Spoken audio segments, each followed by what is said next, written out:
Here it is, bam! And you say, God damn, this is the Dope Jam. What's up? It's the New York Hardcore Chronicles live. Boom. Get your shoes and socks on, kids. It's right around the corner. This is going to be a great show. We got a lot of people coming through today. A lot of people. It's going to be great. We're on a roll. We're on a Kaiser roll. As we say, it's the New York Hardcore Chronicles live, sponsored by Fryette Amplification and New York Hardcore Comics. I hope everybody's doing well out there. A couple quick shout outs. Yo, Rich Zola, what's up, brother? Miss you. Hope to see you soon. Representing Ontario, Canada. What's up, Mark? Good to see you. Kenny Rayner, brother, thanks for coming by. What's up? What's up? Feliciano, what do you say? Midas, what's up? Dominic, what's up? New York City represent. Yo, great show today. We got Warren Lee coming on, and we got Gary Holt from Slayer coming on. We got a couple of special guests coming in. There's lots happening. You know, just before, I got to get right into it because so many people are coming through. So I'm not going to cha-cha around here. I don't have any time to cha-cha around with you on the show today. You know what I'm saying? So let's get it on. Let's bring on the hardcore shutterbug, Mr. Stephen Messina. What's up? Aha. Aha. No cha-cha. No, cha-cha. Do you cha-cha? Oh, we do. This is going to be a good one. Yo, bro, they've been good lately, man. We're rolling. Yo, we're rolling. Rolling. Exactly. Yeah, so let's do picture of the day. Let's get cracking here. Picture of the day. Anybody out there? Yeah, I got a lot of pictures here. I gotta sort through a lot of fucking photos here to find picture of the day. Got a lot of arrows in the quiver today. Okay, if anybody out there can lend some perspective on this, give us an idea. What do you think? Here we go. Picture of the day. Boom. Boom. Wow. Okay, that's interesting. Let's see if anybody has anything to say on this. I do. Yeah, I think I have a little bit of a handle on. I have a handle on what this could be. Anybody in our audience, perhaps? I know. Okay, here you go. Let's see. Is that Dimebag? Is that Dimebag, Stephen? That is Dimebag. That is the man. Wow. Lenny, we got a couple of Dimebag Darryls. That's yes. One of them is Dimebag. And, you know, Pantera Dimebag and Chucky Brown asking, hey, is that Dimebag Darryl and Tommy Prong? And here Richard, our boy Richard, Robert Hogg, excuse me, chiming in from across on the other side of the world. Tommy Victor, is that Dimebag Darryl and Tommy Victor? Yes, it is. Yeah, Tommy Victor happened to be originally started Antidote back in the day with Nunzio. He wasn't in the band long, but a lot of us remember him as the sound man at CBGB's. Yep, that's right. That's right. All right, give us a little background on this. This is the Far Beyond Driven tour, which was the third major record actually. This was the album that debuted at #1 on the Billboard charts, which was insane. And it was Nassau Museum, and the show was supposed to be Pantera, Prong, Sepultura, but Max Cavalera broke his arm at the time, and they did not play. But Prong, it was Prong and Pantera, and they just leveled the place, both bands, and it was amazing. I mean, anyone who saw Pantera, especially at that point, they were unstoppable, and actually both Tommy and Raven had jumped up, for Walk at the which is where this song is, and where this picture is taken, and just phenomenal shows, and and that was a friend of mine was actually on that tour as Raven's bass tech, and so he hooked me up good for that one. That was a nice one. Here's our boy, a story, Lou. All the bands would give Tommy a blank cassette to record the CB shows off the board. Yeah, listen, I played CBs many, many times. I think it was like, it cost something like $15 or something, or $5 maybe back in the 80s, to get a board cassette, at CBGB's. Yep. And I've got a drawer full of them from when I was singing in the High and the Mighty, and then an Antidote. Yeah. So thanks, buddy. We know you're at work. We'll let you get back cracking, and we'll see you towards the end of the show. You got it. Thanks, brother. It's the New York Hardcore Chronicles Live, sponsored by Fryan Amplification and New York Hardcore Comics. What's up? Big show today. That was Steven Messina, Hardcore Shutterbug. Let's keep it moving. Let's bring on Rat Bones for Collectible of the Day. What's up, bro? What up? Oh boy, what's going on over there, man? Mask by Stella. Oh, is that right? Let me see that again. For the Apocalypse. Nice. That's awesome. Wow. All right, let's rock into it today. All right, let's jump in the game. What do you got for us today? With the Conan comic of the day. Let's see if you can get the correlation with the guess.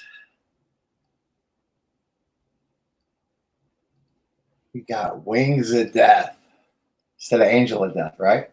What is that? A number 19? Conan cover of the day. All right. The next thing I got today is I saw Steven Messina last episode had a Death Star mug he was having his coffee out of. I want to see if anybody knows about the old craft. 1977. There was only limited edition of these. Obi-Wan Kenobi mug. The Stein. Thought that was a pretty cool piece. And then the next piece I got is a little collectible from my past, because we kind of got the Metal God on today and everything coming with Warren and Gary Holt coming on. So I got my old backstage pass. I don't know if you have that picture, Drew, of me when I was very young, if you want to pop that up. But I got my backstage pass from when I was a young kid with my brother. I mean, he was about 10 or 12 years older than me, I believe. But he took me in. I did the Pyrotechnics for his band. That's me at the Falcon Lanes in Detroit. Intro and Halloween for probably a Saturday matinee. They would do a matinee, and then they would do another show at night for the adults. So pretty cool, big part of my life, I saw bands like Exodus and Slayer and all those bands like during that era of my life. So, and I got their shirt on today. So that's my little plug for my brother's band. And I want to give a shout out later to Gary when he comes on. And I got one more quick thing, not the album of the day, but a treasure of mine, one of my favorite Slayer records. Classic. Luke loves this record. Ooh. He likes to turn all the lights out and listen to this and run, he knows. Those are the first Slayer recordings, correct? I believe so. I mean, yeah. This is from 83. Listen, while I was shaving my head and smashing it up to. We got the layout. Wow. Cool. And at the time, of course, everyone was listening to Motley Crue, like that was as much as we had taken it at that point. So when this level came, it's a game changer. No, history, right? Cool. So that's my collectible. And then I got the big toy of the day today, guys. I'm pulling out the big guns today. The original He-Man and Skeletor, baby. Look at that. Is that glorious or what? And those are original. Those are the first run. That's the first ever He-Man, Pretty cool. And then they went on, of course, to have Battle Damage. you know, and those were always cool. You could bust them up and then fix them. And then I couldn't have the He-Man guys on. We're going to close out with this. But we got to put some of the baddies up because those were some of the best He-Mans. We got some of my favorites. Moss Man, Trisop, and Stinkor. So those are, you know, and this is even like my little brother's collections of toys, like the era. I didn't collect this when I was in the punk already when this came out. But now as a collector, these are, you know, they're just detailed. They're all the same body parts. They're really cool, you know. As a collector, I really dig them.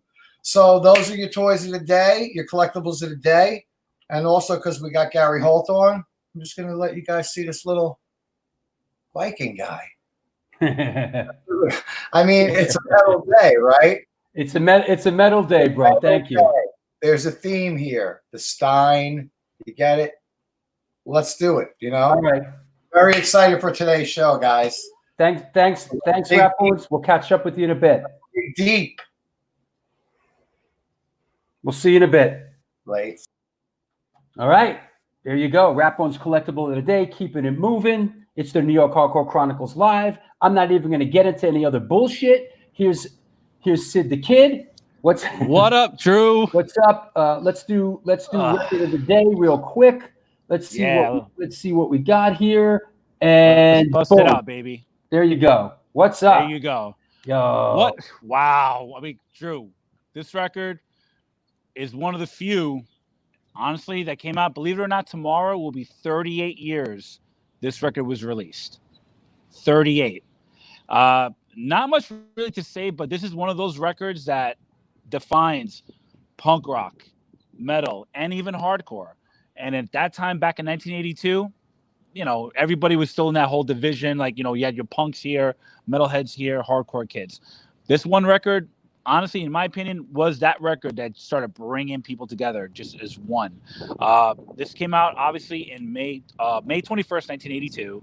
And Mike Stone, who was one of the main guys back in the day to produce punk bands within England, put this out. And it's definitely one of those records I could never get enough of from front to back. And then, you know, between the sonic guitar sound of it, it just screams out, you know, screams out so hard and influenced so many metal bands and even a ton of thrash bands as well, including one of the special guests that you're going to have today as well, Drew.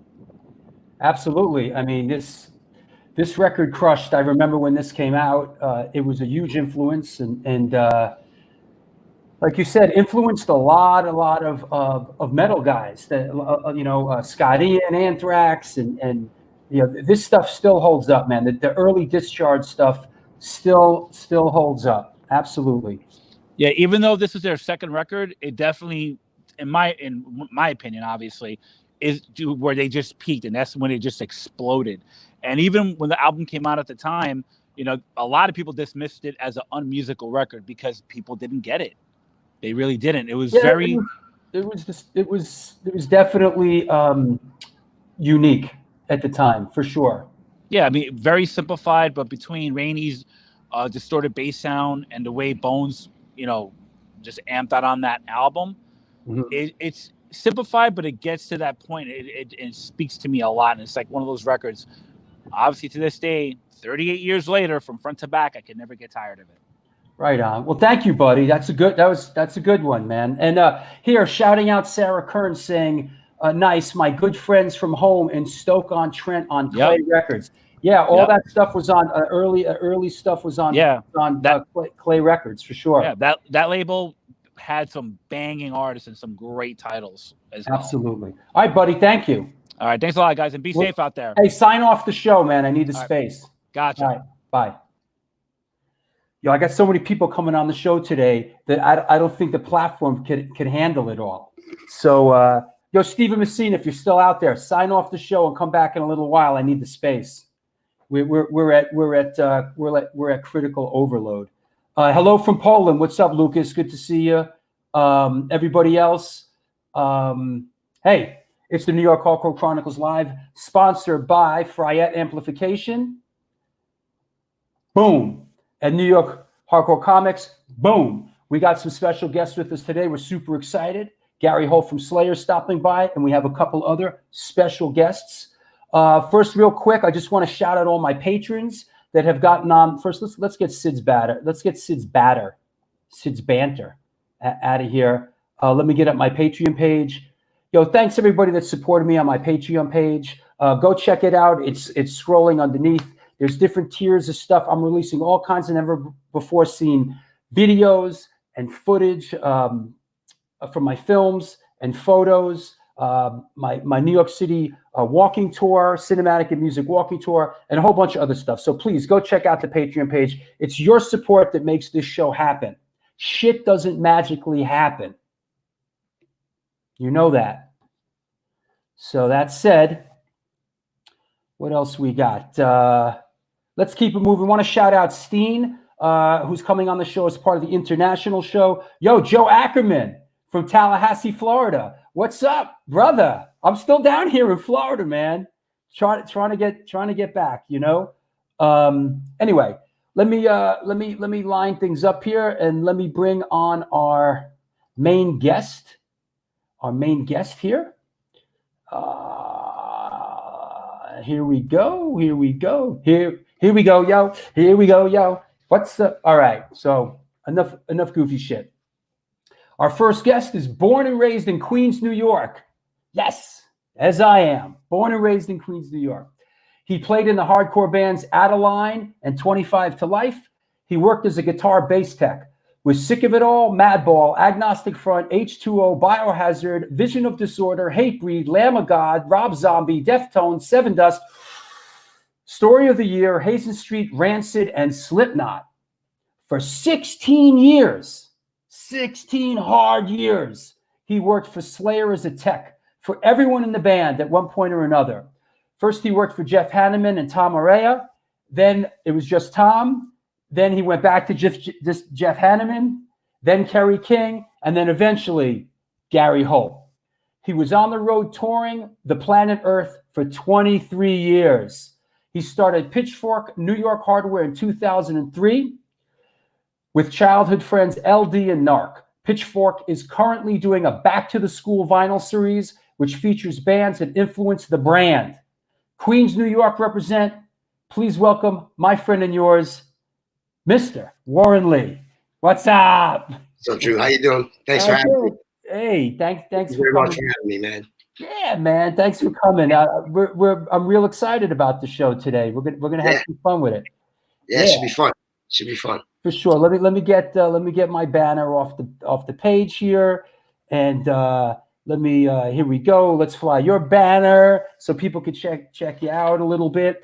And let's kick it a little bit. We'll go back and forth. We're gonna talk. We're gonna bring on some special guests today. We're gonna do some tech talk. We're gonna have some special guests. We're gonna talk a little tech. But let's first and foremost tell us how you came up and how you got into music. I just I grew up in Queens, right? So I used to I was into metal really first, right? And I discovered AF at an obituary show. It was the Obituary AF tour. I discovered AF, and then I slowly started just bleeding into the hardcore scene. And being that hardcore was just more excessive, right? You could just go to CBs every weekend and go to shows, and it was different venues everywhere, right? So I started going more hardcore shows, and then got more involved in that scene, right? Started playing in bands, whatever, and then ended up being getting in playing bass in 25 to Life for a couple of years, right? And yeah, hold on. Let's go to the videotape. No, let's go to a picture here so people have a visual, right? We like that.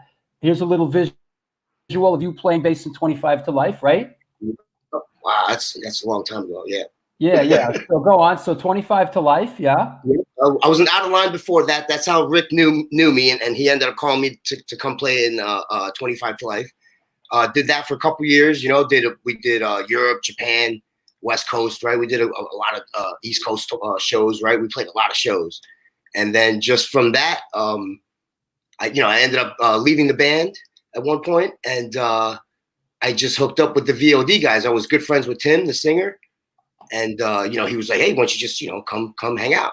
So I ended up going with them, and that turned into like a couple of years, right? Because it was right as they were kind of blowing up, you know? So, yep, those guys right there, that was, I think, our first run in Niagara Falls that picture was taken. So at a certain point when you left 25 to Life and you transitioned to being a tech, like how did that happen? Like, well, basically, literally, I called Tim after I quit the band and said, hey, you know, I'm home. I'm not playing in the band anymore. If you guys are playing shows, I'll come hang out.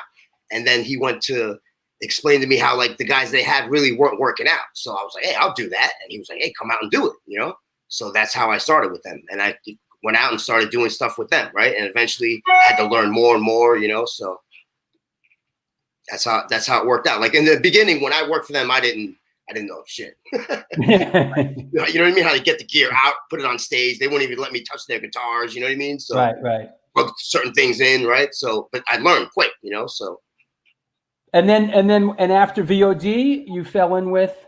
After VOD was like I can't remember the exact order, but it was like H2O, right? And I would do stuff with Madball all the time, you know, those guys. But it was like H2O, I think Biohazard, right? Yep, there's all three of the Pitchfork guys with a couple of Madball guys, right? Vietnam. Yeah, I went from H2O to Biohazard, and then from Biohazard to like Clutch, or you know, I can't even remember the order of bands. But then eventually, what happened was I ended up getting a summer tour with this band Apex Theory. They were like had one album out, some like random band, but Hatebreed was on that tour. So on that tour, I linked up with the Hatebreed guys, and then it was right when, you know, Perseverance came out. Next thing you know, it was like, holy shit. All right. Like that turned into 3 years, literally. Right. I was supposed to do a summer tour and it turned into like 3 years. You know what I mean? And all of a sudden I was like, oh, all right. I guess I'll keep going with this. Right. So that's how that. And at a certain point, it became sort of a in lack of a better term, a career move, a job. And this is how I pay my bills. And this is what, and I take this seriously. This is what I do. It was right with Hatebreed. That's right when I was like, all right, this is like the real deal. Like, you know what I mean? These guys are doing like, you know, big tours. You know what I mean? Like Jamie just got on Headbangers Ball. Like it was a big deal. Right. So it was like, you can't be out here fucking around and doing all this, you know? So you really had to like learn your shit. And that's when I really made that conscious decision of, all right, I'm leaving everything else behind and focusing on this. And that's just what I did. Right. So that makes sense. Yeah. And then, you know, the way you learn, right? It's a learning experience, right? So shit happens. How do you fix it? All right, we'll figure it out. Yeah. And, you know, I'm looking through the photos here to see if we have any older ones from back in the day. Before let me see what we got. Those pictures. I lost a bunch of stuff in Superstorm Sandy. Right. So you said this as well. This is more Madball stuff, right? Yep. Early Madball. Well, yeah, we'll see all these pictures. It's you can tell it's all three of the Pitchfork guys, right? It's me, Narc, LD, and then with the Madball guys. We like that was our little crew back then. So got it. Yeah, and listen, you know, touring with Madball must have been a blast back then, you know. Oh yeah, I mean, I never did any full tours with them. My brother did all the tours with them, but I would do like weekends and stuff with them. But yeah, I mean, those were probably the most, you know what I mean? You just had fun, right? There was a lot of fun. It was just fun. The van rides, the talks, like out, you know, it was fun. So I know we're painting in wide swaths here because we're trying to get down the line. We're gonna get Gary Holt on and we're gonna get a couple other guests on. But tell me how you fell in with Slayer.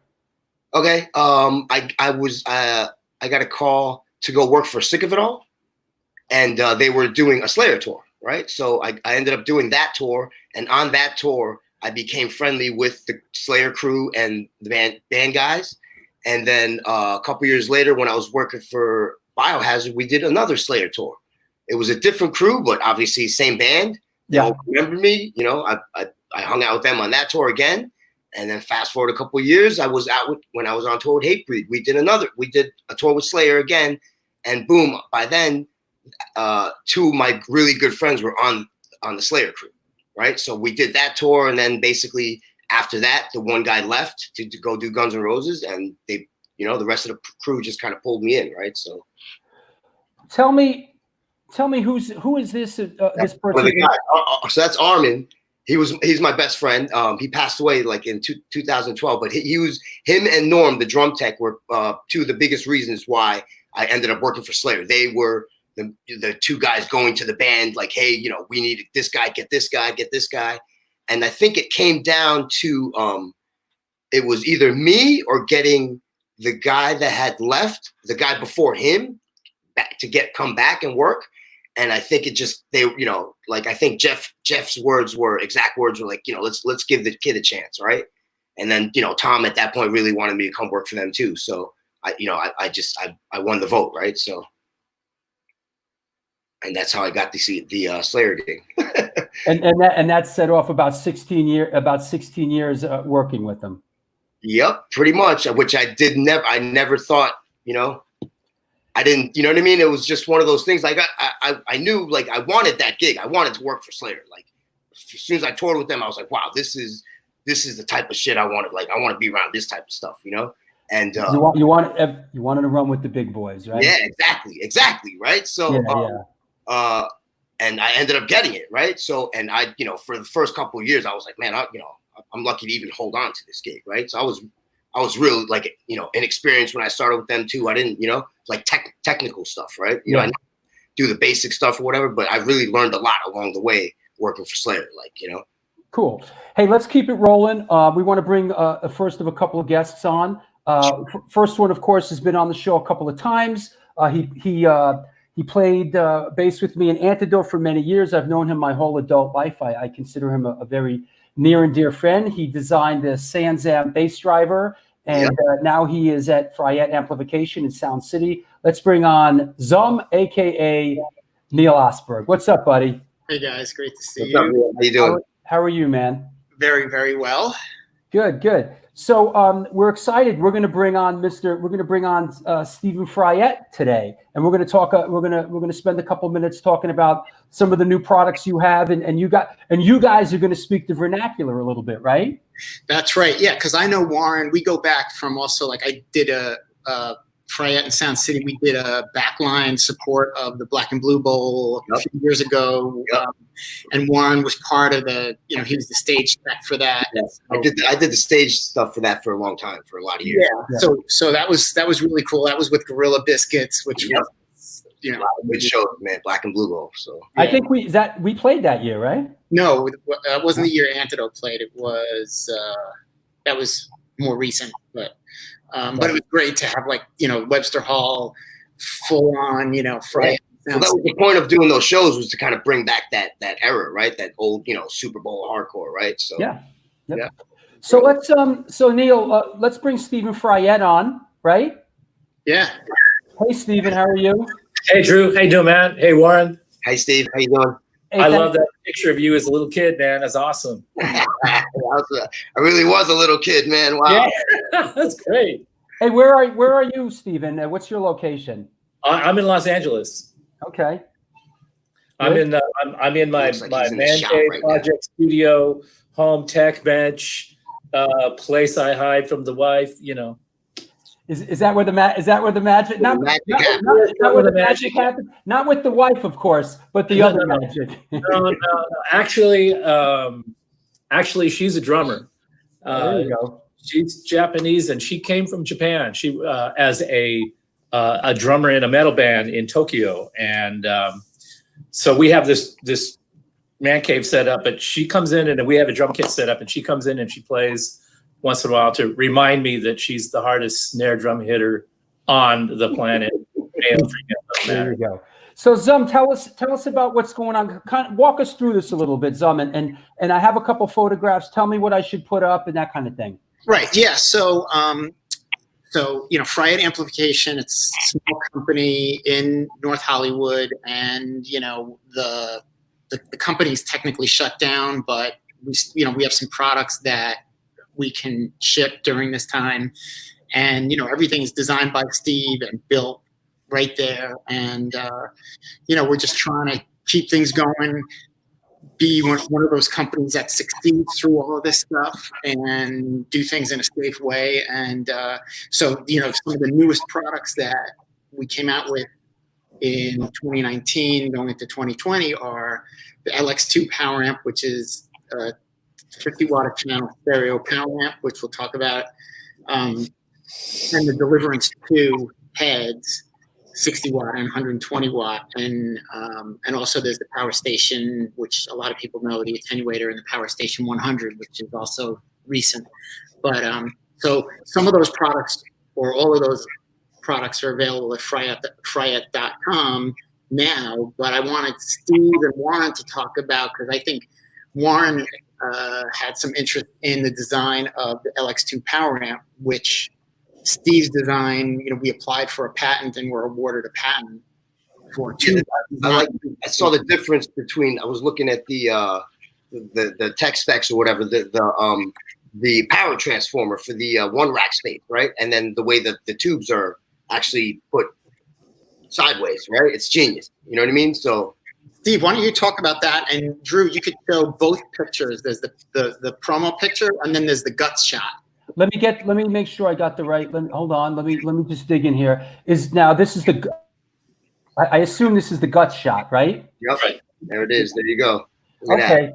Okay. So go ahead, Steve. Talk through this thing.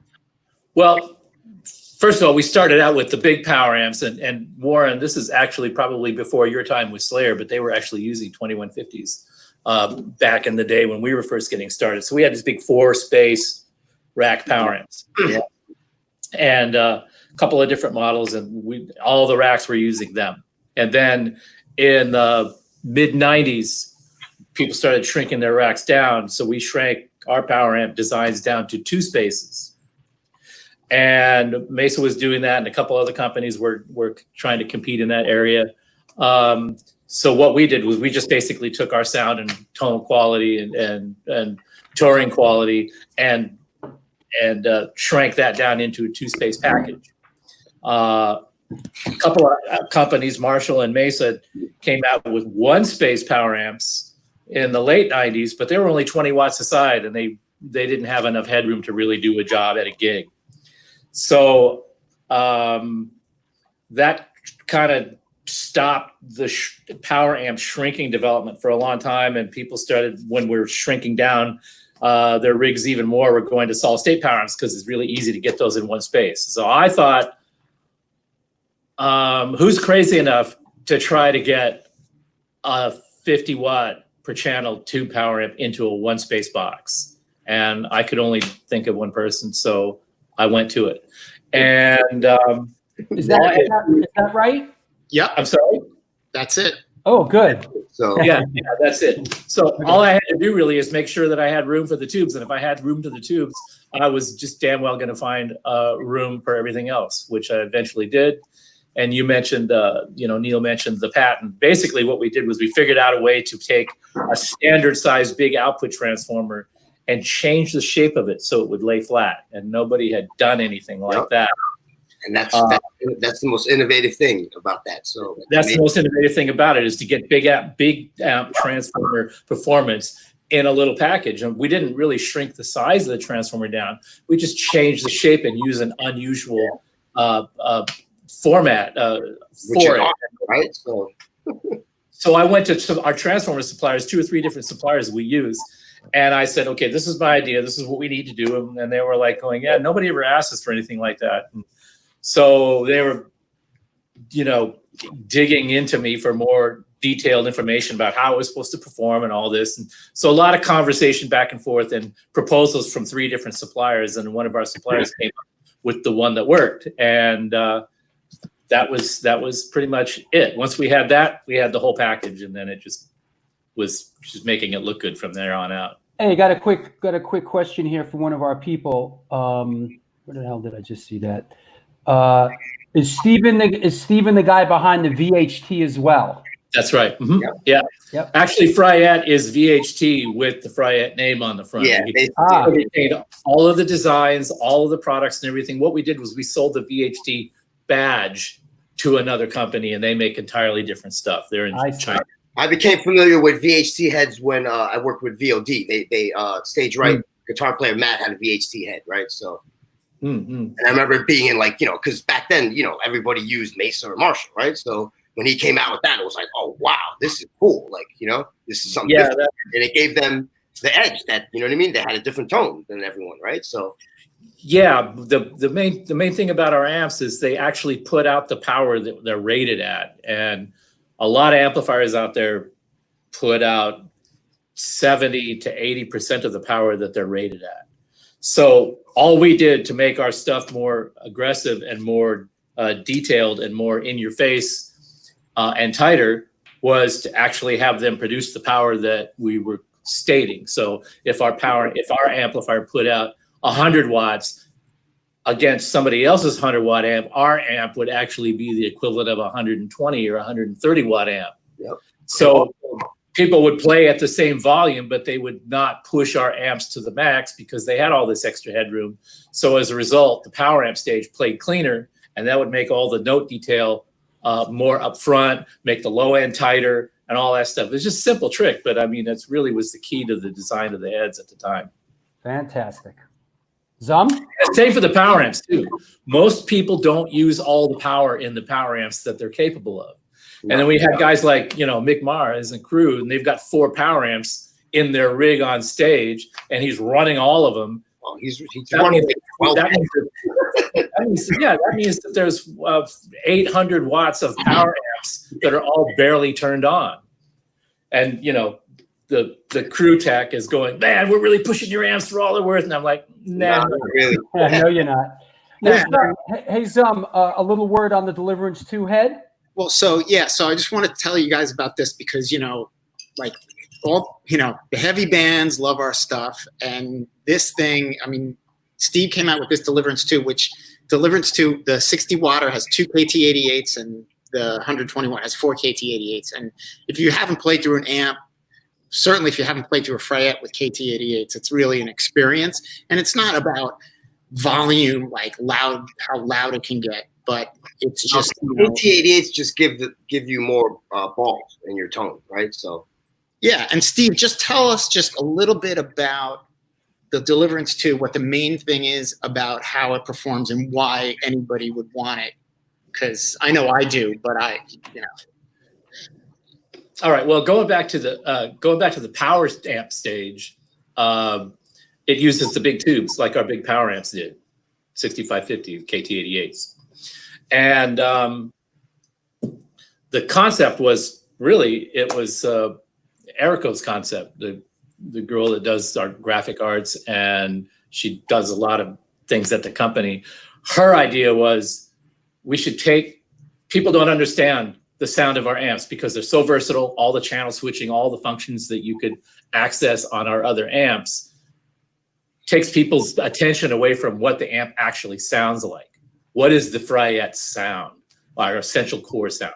So her idea was, let's make an amp that just produces the essential core sound and demonstrate to the users that it's not all the switches and bells and whistles that make the sound. It's what you do with it that makes the sound. yeah, that's So we stripped down all how it is. Yeah. Right. So we stripped down all the features down to the basics at gains, volumes, and tones, and said, if you're a real player, you can plug into this and you can get it to anything that the Ultra League can do.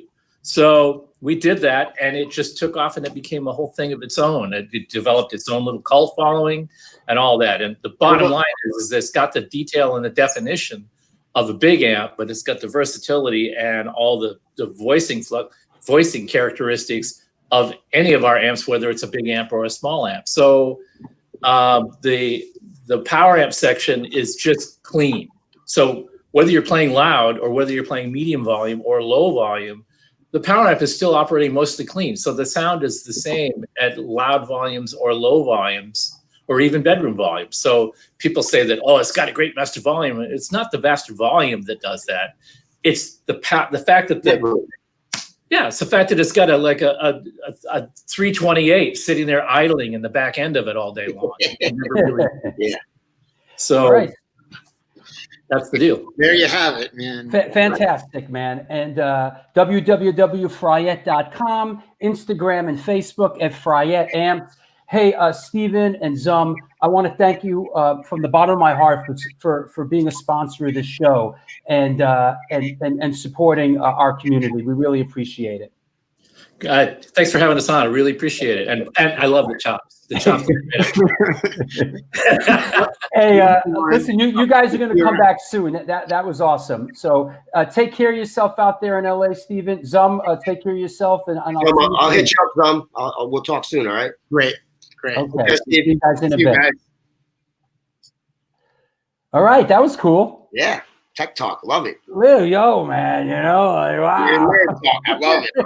All day, yeah, man. They go, yo, we could do a 3-hour show with those dudes and just go deep, man. Oh, yeah, dude. And just go super deep. Hey, I want to bring on our next guest. By the way, this is the New York Hardcore Chronicles Live, sponsored by Fryette Amplification and New York Hardcore Comics. Clank your chains and count your change. Our next guest is an American guitarist from the San Francisco Bay Area. Bay Area legend. Bay Area legend. He is a guitarist, the band leader, and main songwriter for the American thrash metal band Exodus, and was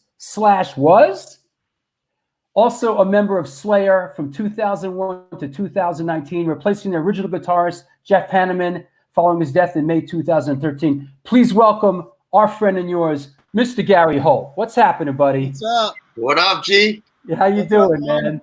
I was over here on this little chat and I was like typing in "talk shit, get hit." Yeah.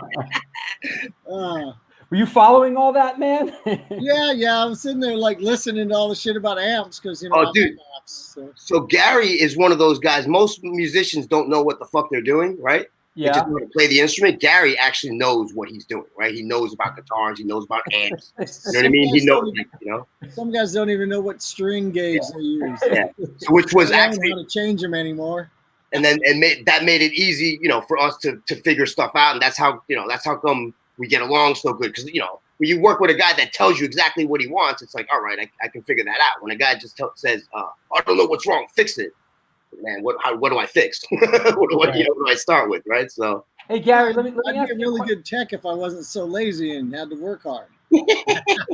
Hey Gary, I got a question for you. Yeah, is that right? Did I hear that you had the virus already and you got over it? What's the story with that? I got home March 12 from Europe, and we're on the Bay Strikes Back tour with Testament, Exodus, and Death Angel, and like there was a dozen of us that tested positive. We don't even know how many who actually were asymptomatic, But yeah, I got sick as shit. It was miserable. It was crazy, yeah. It was bunk. Wow. And you didn't even know what it was at the time, right? I knew I had COVID, you're that sick, and you lost 16 pounds just like that. That tour was like right. You guys were right in Europe, right in the middle of it too, right when it started breaking out. Like, 2 shows were canceled. Milan, which was right when they were starting to shut down Italy, and the last show of the tour in Germany. Hey, here's a first question coming in. What's that Exodus frame in the back about? This one? Yeah, man. That's that? Gig poster from when we played the Fillmore in San Francisco on Bastille Day. Okay. So Bastille Day, huh? Frenchmen who killed everybody, I guess. I don't know. That was 1989. Yeah. So Exodus was known as the maniacal guys, right? On the West Coast, right? As a New York hardcore kid growing up, we always knew, like, yo, Exodus, those dudes are fucking crazy, right? Still are, dude. Ain't nothing changed.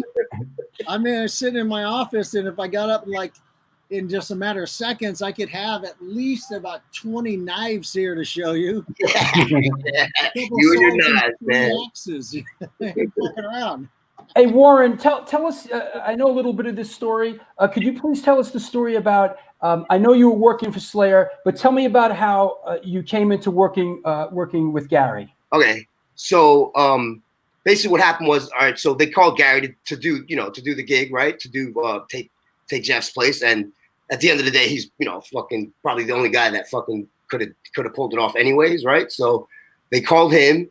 I think you guys did a couple rehearsals, right? And then the rest of the crew that were out there, Armin and Norm, they would tell Gary about me, right? So I think Gary basically said, as long as Gary didn't have a regular guy, like a steady guy, then you know, just they'll keep me, right? Thank God. So thank God, Gary. Thanks for not having a regular guy, right? So and then they bought me, you know, whatever. So they told Gary, "Hey, you're gonna use Warren, you know, he's gonna take care of your stuff, whatever." And the first time we met, G, if you remember, was on the curbside, right at LAX. Yeah, right? yeah. There was a friend. He, you know, whatever. Hey, I'm Gary. I'm Warren. Cool. First thing he asked me, you know anything about Floyd's? Yeah, I mean, I looked at it like this. It was kind of an audition for you. If you'd sucked, I might have replaced you.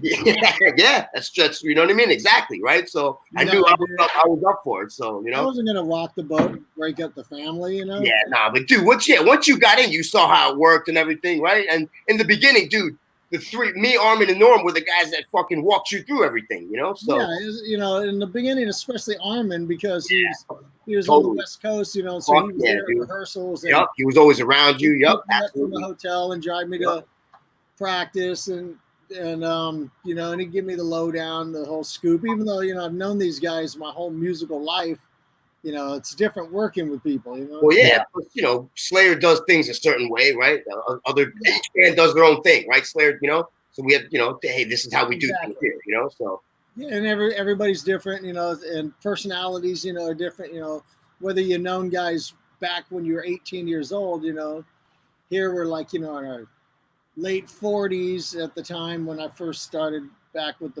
started in Slayer, and you know, it's a whole different world, you know. So I just was like myself, you know. That's all I know how to do anyway. Hey, let me ask you a question. Gary. When you got the Slayer call, how much wood shedding did you have to do to learn the material?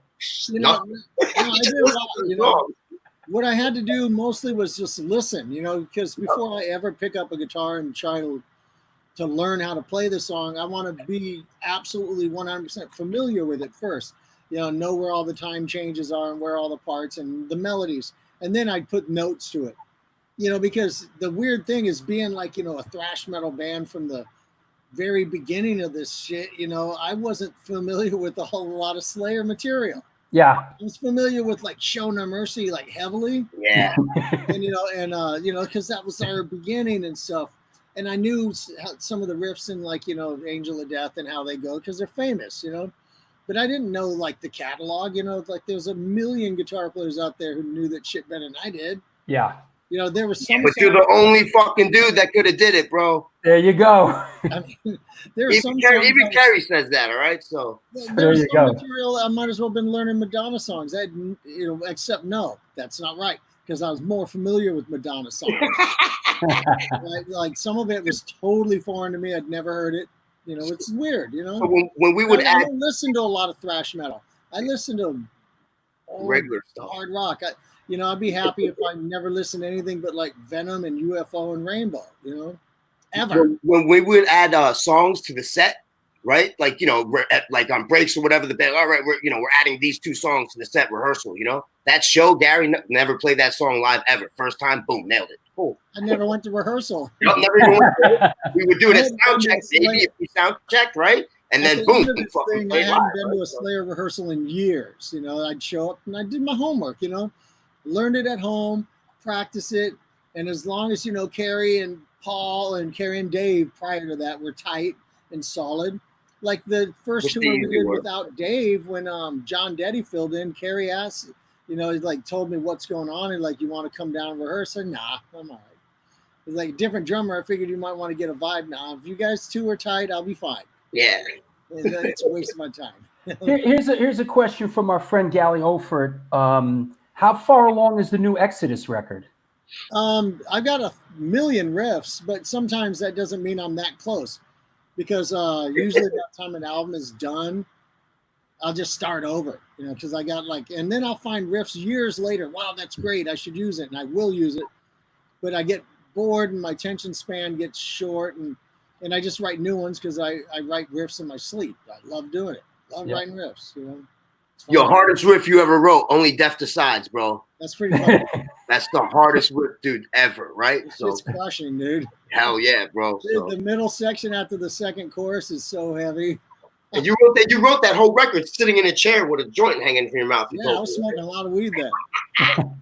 Hey, I want to bring on a friend of ours. I directed a film about his life. It's currently on Netflix. It's called Who the Fuck Is That Guy? The Fabulous Journey of Michael Alago. Here he is, Mr. Michael Alago. What's happening? Hey, everybody, how are you? Hey, Gary. What's up, brother? How you doing?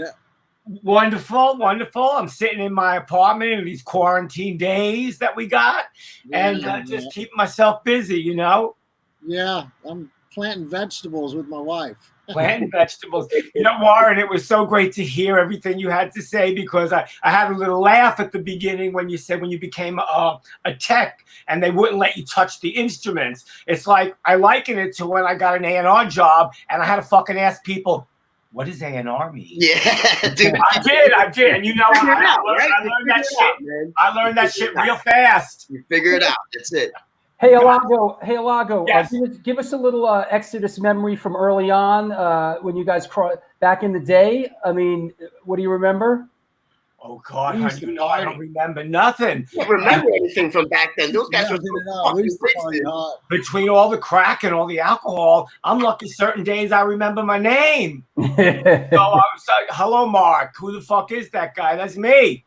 Gary, listen, I don't know if I didn't thank you in person, but thank you for writing one of the blurbs on the back of my book. I was more than happy to do it. You, Jason Newstead, Danny Fields, Jessica Pimentel, and you characters wrote a little something. So, you know, even though it's I'm in quarantine, I'm getting to promote my book online, and I just try to stay as busy as I can. I just finished this. Oh, boy, I know you're a big fan of that. Oh, my God. I got to revisit that. I got partway through that, and then they fucked me. It's like it was all free on demand, and then they wanted me to pay for like entire seasons. What? That's happened to us. We started about 3 different things here, and that's happened to us. Oh, I just put it on Amazon Prime, and it was free. Oh, I'll have to check it out because it's so worth it. It's like one of the best TV series I ever saw in my life. I'm obsessed. I'm obsessed with 90 Day Fiance. I'm sorry. There you go. Dude, for the first time in my life, I trolled someone online, and it was hella fun. Hey, I was obsessed. You deserved it by this motherfucker for a while. So there you go. Who are you obsessed with? I was obsessed 90 with Day Fiance, TV show. I don't know it. You don't know it? You better go check it out. I'm gonna do that now. That's a good show. That's a good show. My movie for tonight. Horrible reality TV. It's just terrible, Michael. Oh, I can't do it. I'm sorry, I can't do it. My movie for tonight, all ages. Well, there you go, man. One of my favorite movies that you made. I love that. It's just so. It's really just fabulous, and I love all the material that y'all wound up finding. That was like, looks like 16 millimeter and stuff that you would never ever see anywhere else. So I'm gonna watch this tonight. I'll post about it later. Well, shit. Thank you, man. Wait, are you being a sarcastic cunt? No, I'm not. I'm not.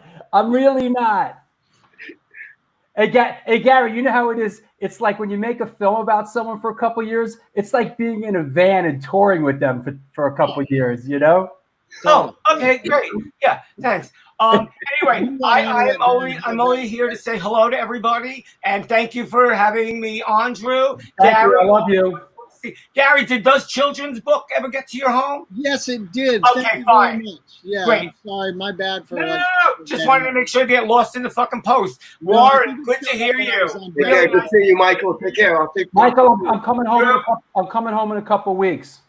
Perfect, my friend. Thank you very much. I'm going to go on live Instagram now. See y'all later. All Be right. well. Thank you. Bye-bye. Woo! There he is. The one, the only Michael Alago. So when we roll into New York City, like for press or something with Exodus back in the 80s, we'd go out to dinner, and then we'd just go out and just almost get thrown out of some bar. and I'd get mouthy. And Evan from Biohazard saved my life once in New York City. Oh yeah, I'm sure he did. The biggest bouncer you ever seen, and I was a little even skinnier then. Now I'm just beer belly and all that shit.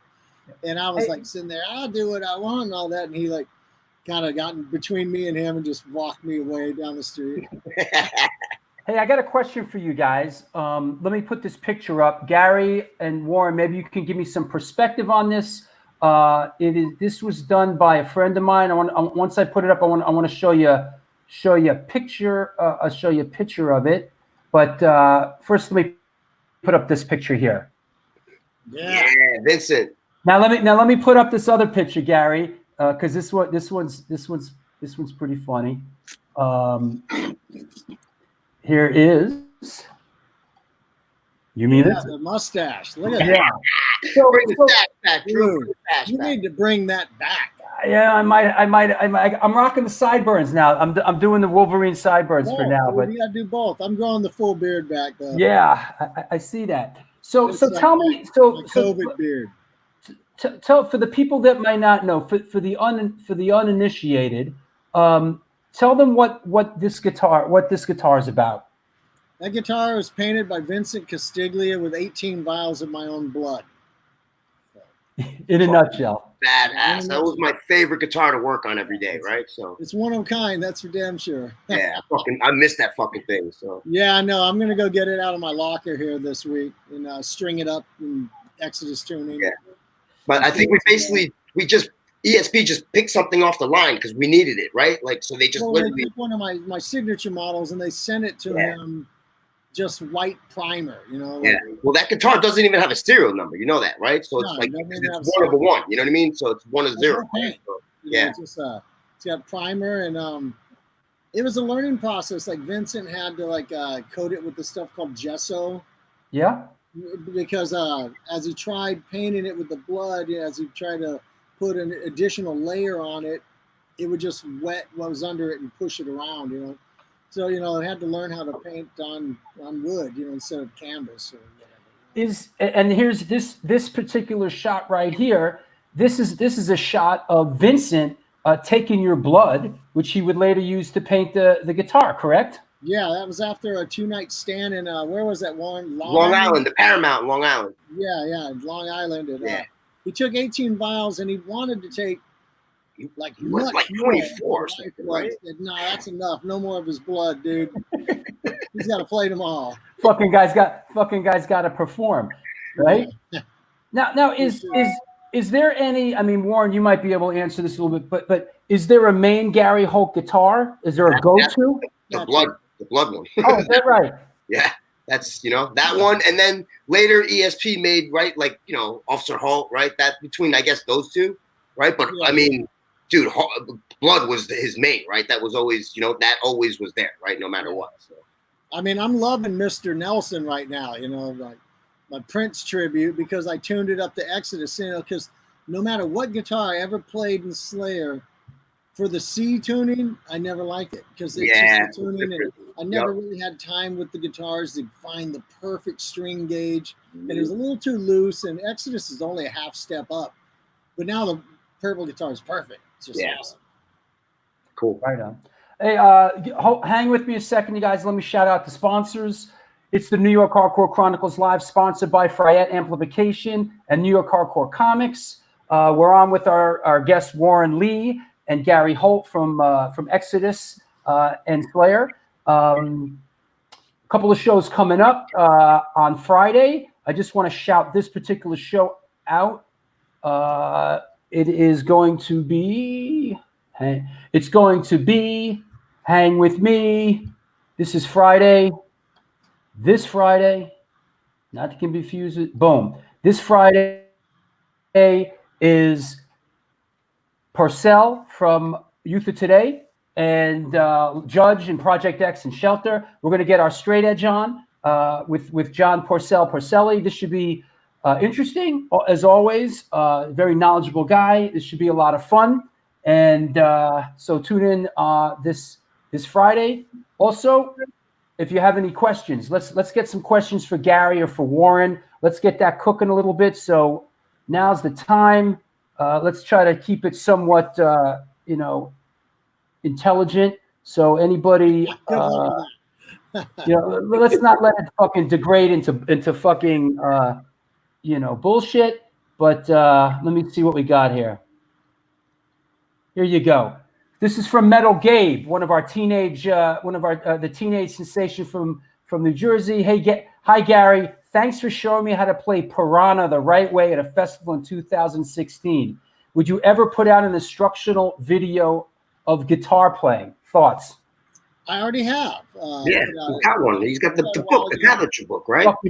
Fucking Metal Gabe, get it together. Yeah, I put out a DVD thing, but that was a while ago. But I'm gonna do a YouTube channel for that kind of shit soon. I'm kind of right now building my home studio, which will give me like a better ability to to do decent video and audio to where I could actually do that and it better than like just filming it on a phone, So it's something I'm going to do in the future for sure.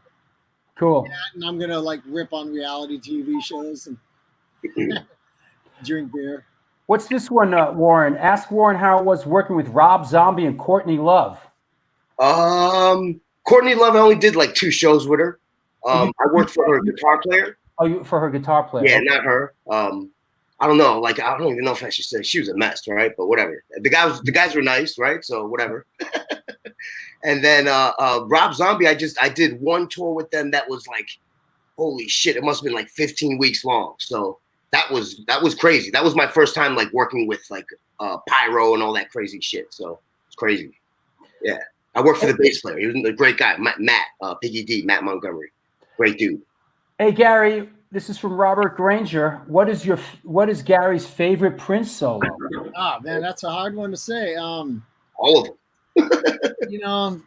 That's a really good question. The intro to When Doves Cry is rad. Purple Rain, obviously. There's some great shit on the new Power Generation records on a lot of stuff.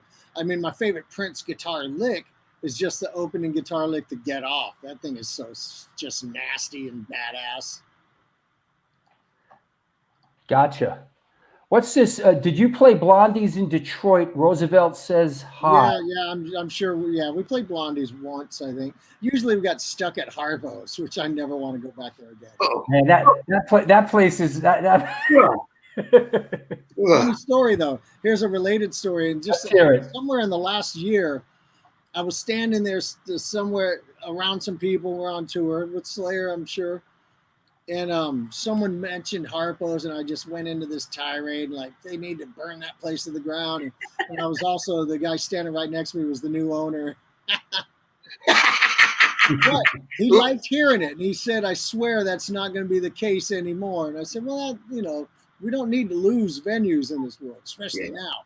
Yeah. But yeah, I've had that place them throw our gear out on this curb. Oh yeah, we had and close the doors. On us at that club. It's crazy. With no security to load our gear in that neighborhood. Dude, that shit was hairy. Listen, I remember Harpo's the couple times when I was out on the road with Biohazard. It was without fault every time. At the end of the show, there'd be a brawl in the parking lot of Harpo's. Oh, dude. Oh yeah. We played there man. In 1987, it was Exodus and MOD supporting. Wow. And Billy Milano got in a battle with security during his set, and he had one of John Monty's basses wielding it like a baseball bat, squaring off with security on stage. Yeah, it sounds like Billy. Yeah, we've had some crazy moments at Harpo's. Yeah. Hey, Gary, I'm going deep in the Stone Films NYC archive. I got a lot of stuff from when I did the New York Hardcore Chronicles film, and I just pulled this out, and this is something that has come up from time to time. Let me post this, and this is a show. This is a L'Amour's show with Agnostic. That's awesome. God, I don't even know if I remember that one. Do you have any recollection? Do you have any L'Amour's recollections? Some. Yeah. It was L'Amour's, not a whole lot. I mean, we did one of the most famous Exodus shows all time at L'Amour's, and that's when Bailoff got sick. Right. And we played the whole show without a vocalist. and the crowd sang every word. And during the show, they handed us a note, and they rebooked us for the following weekend as well. So we did some amazing shows. We did some really crazy crossover shit before even anybody thought about doing it. Like, I'm looking at this flyer here. We did shows with Leeway. Yep. Back in the day, we did like a mini tours with Sick of It All and stuff, and it was always killer. I love doing those things. Well, this flyer is 1985, so that's old. Yeah, I mean, this is. I mean, you were really one of the. There's a couple bands, Nuclear Assault, Exodus, that really sort of had the balls to like play shows with bands like Agnostic Front and Nomads and stuff like that, right? Exodus was doing that in the Bay Area all along. And doing these shows, we didn't think we were playing shows with any kind of different band, with we're crossing over with hardcore bands. It was just a band we were playing with. We didn't look at them any different than we would have, looked at like if they were Destruction or Creator, It's just another band. We didn't think they were different, they were just killer and heavy, and we liked it. Yeah, and here's a little comment from our friend Lawrence Naroda, a.k.a. Larry the Hunter. He's playing in Kings Never Die these days. I saw Exodus and MOD at Airport Music Hall in Allentown, PA. Another place that, 9 out of 10 times it was on at Airport Music Hall. And I remember the first time we ever played there, I was like, why is everybody in line holding like alcohol? Yeah. Because it was a BYOB club. So everybody's got like 12 packs in their hands, and I'm like, what the hell's up with this? I've never seen it before. It was rad. That's what's the other place that I remember? The Outhouse. Remember that place, the Outhouse? In Lawrence? In Kansas, right? Oh, dude, I've been there with VOD, dude. Yeah, I know the place, yeah. That fucking place, man. I never that they should just make a movie about that place, man. Dude. Ask AF when they play there what that was. Body count, DRI, and propane. Oh my God, that's crazy. That's crazy. Do you remember? Do you see that movie, The Green Room? That sounds familiar. It reminded me of The Outhouse. It's about a band that gets trapped backstage after some white power kids kill somebody, and it actually reminded me of the Outhouse. I'll have to look that up. Yeah, no, it's a really great.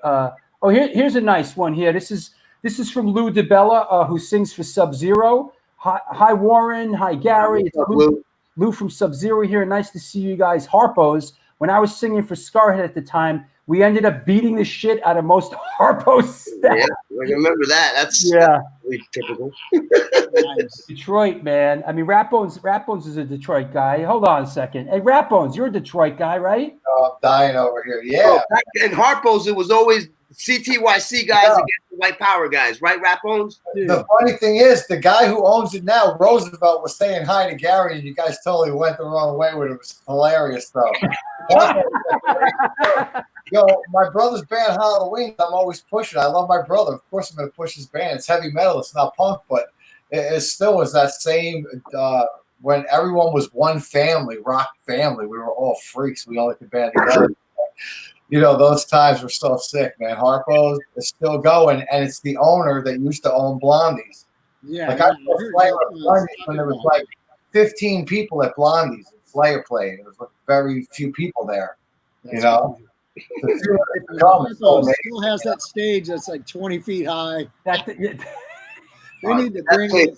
Oh man, the load-in, the load-out.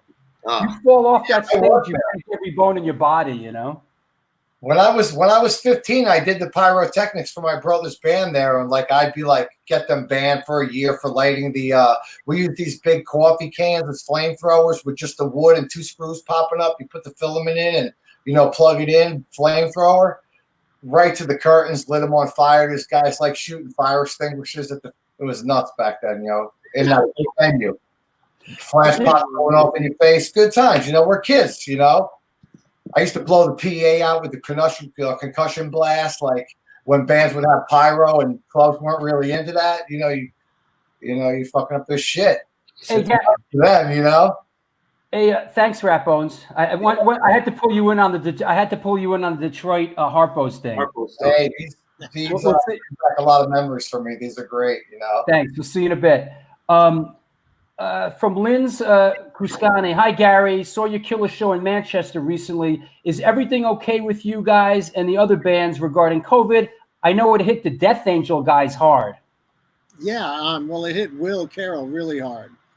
You know, he ended up in a induced coma for 2 weeks on a ventilator. You know, I'm the only guy in Exodus who got it. I'm at least the only guy who was symptomatic, and you know, it was awful. You know, I felt like I had like a really nasty case of the flu, and when people first would ask me about it, I was like, kind of like downplaying it, like, oh, it was awful, but I've been sick with the flu before. Yeah, but I've had the flu and felt like I wanted to die, and so yeah, I was pretty sick for at least a good straight 2 weeks. Oof. Yeah. There you go. Killer show in Oslo on February 8th. Hey, it's always on in Oslo, right? Yeah. Yeah, that's a great place to say. Exodus played the Olympic Auditorium in 1986 with Anthrax. Yeah, for sure. Here's a good one from our man, from one of our main guys in Astoria, Queens. Astoria Lou saw King Flux, Exodus, and Anthrax June '86 Rock Hotel show. You remember they used to have these Rock Hotel shows in New York City? I don't remember that. You don't remember any of that stuff, man. Yeah, that's a little before your time. He was wasted. He was wasted back then. No, I mean, it's like a lot of venues in New York I don't remember, you know, just because they're in and out, you know, like it's the ones who played more than once or twice. Like what was the venue where they used to do the new music seminar? The Ritz? Yeah, the Ritz. Yeah, the Ritz. Yeah, that's the Ritz several times. And yeah, stuff. the Ritz. Yeah, that's where I first saw you. That's where I first saw Exodus on the suicidal Exodus Pantera tour. Yeah, exactly. Was Sick of It All once and stuff. It was cool. Do you remember? I mean, being a San Francisco guy, do you remember coming to New York the first time? Was it exciting? Did it mean anything? I mean, no, it was rad, dude. I remember the first time we ever did our first band tour and ended up in New York. We stayed like for like a week, and like I think it was like near Yonkers, you know. And John Tempesta years later said, because we would go on this like 1 mile walk to this liquor store that sold those little German beer kegs that are like that big, gallon kegs, you know. Yeah. And he said he'd see all five of us walking with these kegs, like looked like the Abbey Road record, you know, walking by while he was in school. And here there goes, is that Exodus walking single file down the street carrying 5 gallons of beer? Yeah, it is. Yep, it is. We went and saw Talus. Oh, day off, and like the first time I ever saw Billy Sheehan play. Nice. Like, shit. Yeah, I mean, on a bass. That's crazy. If this is New York, this must be Talus, right? You know, that's cool. You know, we drink those kegs, and the little balcony on our hotel room behind it was just like open field, and we throw the kegs over there, and we carried a pellet gun on tour with us. But you know, we'd use those candy nerds for ammo because they're cheaper. So you just put the little piece of candy in there and just tang, and you know, guitar tech's ass once. It was awesome. He was screaming. I said, "It's biodegradable. Shut up." Boy, a lot of this Ultimate Revenge this Ultimate Revenge combat tour on VHS tape. That's a lot of what is this? How about a European tour? Do you plan to play Poland? Well, Lucas, I'm sure everybody's going to get to Poland eventually. Eventually, right? Right. We were just there, you know, and we will be back. Yeah. I mean, we were like the last band to tour Europe almost. You know, I don't know of anybody else who got out as late as we did. Yeah. I think, yeah, Machine Head was over there too for a little while. Yeah, they got out before us. The night of our flight, we were waiting for our flight the next morning, and I woke up. My other guitar player, Lee Altus, woke me up and we had a panic attack because he saw the report that Donald Trump was shutting down flights. And we thought we were stuck in Europe, but it turns out, you know, it didn't go into effect till the midnight after the morning of our flight, and it didn't involve U.S. citizens. Yeah, you were always going to be able to get back in. Yeah, but we thought we weren't. We thought yeah, there was a scary moment there. So we were that close. There was definitely a scary moment. Moment there. All right, hey, listen. Gary, I want to thank you for coming by. Warren, we're gonna get into a little Pitchfork stuff and So, but hey, Gary, thanks a million for coming by. I really appreciate Pleasure it. anytime, dude. And Yo, G, thanks, man. I'll call you this week, G. Yeah, give me a call, Warren. we wish you all the best with everything, Gary. We'll talk to you Thanks, soon. man. Take care, guys. Okay. Later. Well, there he is, Gary Holt, huh? Yeah, good dude. Fucking great dude. Hey, that was awesome. That was really. Yeah, he loves you, bro. He came on the show. You know? Yeah, me and him. I mean, we worked. I was his tech for like 8 years. You know what I mean? So like towards the end, we wouldn't even have to talk during the show. He would just look at me, and I'd be like, "All right, I know what to fix. Don't worry." Like, you know, we just had this thing going on, right? So Absolutely. Yeah. Let's talk a little bit about Pitchfork New York Hardware. And, Sure. How did it come about? What were the origins of it? And let's poke around a little bit with that. Right, so it's pretty funny how that started. I remember just when I was working for Hatebreed, we were like in the middle of this crazy like it was like a 8-month cycle we were on out, like, you know, straight, and we were only home for like a day or two. And I remember it was me and LD had been talking about doing something, you know, like a clothing line or whatever. And I you know, and it was at Freddie Madball's birthday party. Actually, I had one day at home. I went to the party, hung out, and I remember at that party, me and him were both like, "Hey, like, you know, let's get something going." And I left on tour for like 3-4 months, and then when I came back, he kind of had everything set up and lined up, ready to go. You know what I mean? So we just went from there, and then about a year later, Narc jumped on board, and we've been just doing that stuff since. Right? It's, you know, it's kind of our way to you know, keep in the scene and you know, give back a little, and, you know, whatever, add to the culture of it, right? So Let me drop a picture on you. You just Yep, sort there of you break it down. What's happening here? yeah, that's the three of us. Like, that's probably right around when we first started, right? So that's the three of us. Just, you know, that's the three Pitchfork guys, right? It's all of us. So Right on. LD is really the he's like the heart and soul of Pitchfork, man. You know what I mean? He does a lot of the stuff, and then him and Narc are both old graffiti guys, right? So between the both of them, they really come up with cool stuff. You know what I mean? So yeah, like, you know, Narc's an old school graffiti guy, right? He ran with MQ back in the day too. So well, that'll earn you your stripes for sure. Exactly. You know, those two guys, you figure what better way to start a clothing company with two art guys, right? Two, you know, old school, pretty much like graffiti legends, right? You know what I mean? So Here's a comment from our boy Gregory, who has supported the A7 shows. Nice to see you here, buddy. Please make another version of the Pitchfork Skelly cap. all right, we'll work on it for winter. We just actually talked about doing something like that. So Lou DeBella checking in again. I remember you guys always talking about making it happen. Well, you made it happen, right? yeah, we made it happen. So Yep. Lenny from Crazy Eddie. Crazy Eddie fucks with Pitchfork. yeah, yes they do. What's this? Warren used to mosh in the pit with his bass. Is that right? Yeah, ask Hoy about that. Ask Hoy from Madball about that. There's an old archive video that he wants like really bad, and he's probably watching right now, laughing his ass off and fucking pointing fingers at me. So he'll find that video eventually, and it'll make him happy. But I'll never give it to him. So Let me find another shot. I think.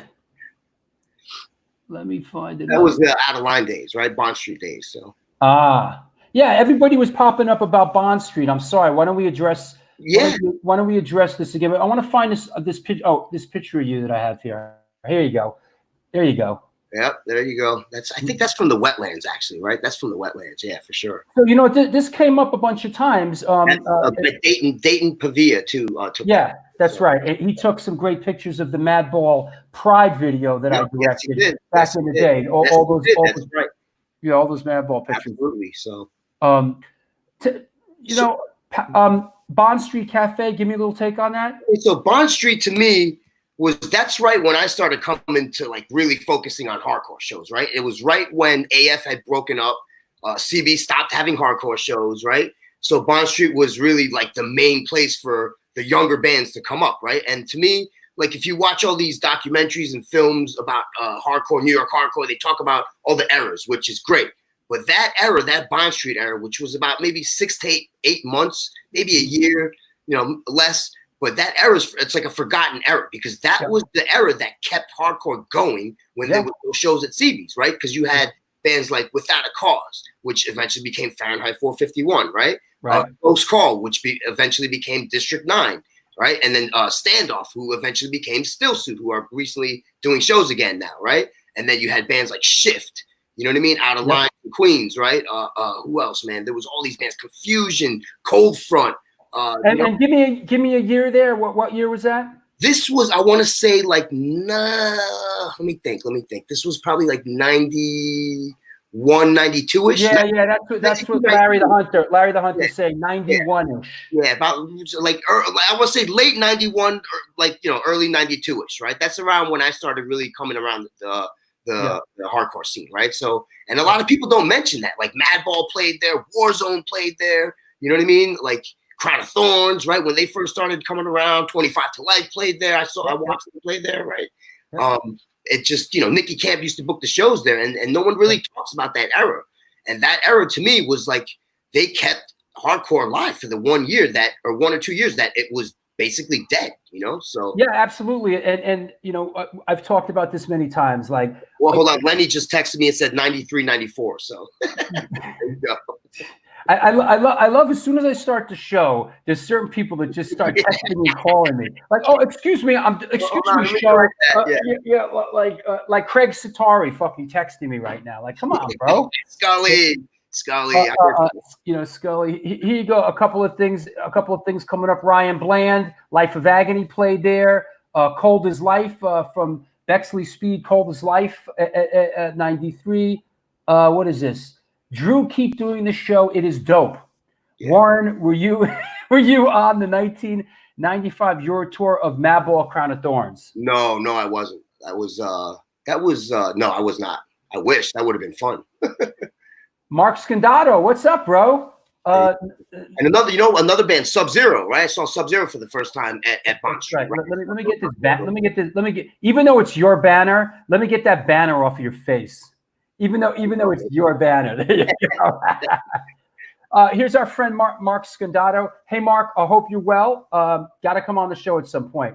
Warren is the best dude and always has been. Met him when I was 14 at Bond Street in 93, and still see him every so often when he would roll through South Florida with Slayer over the years.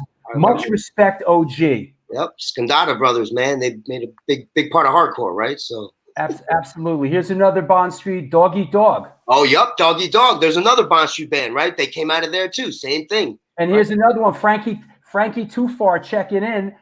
Fit of Anger. Fit of Anger. Yeah.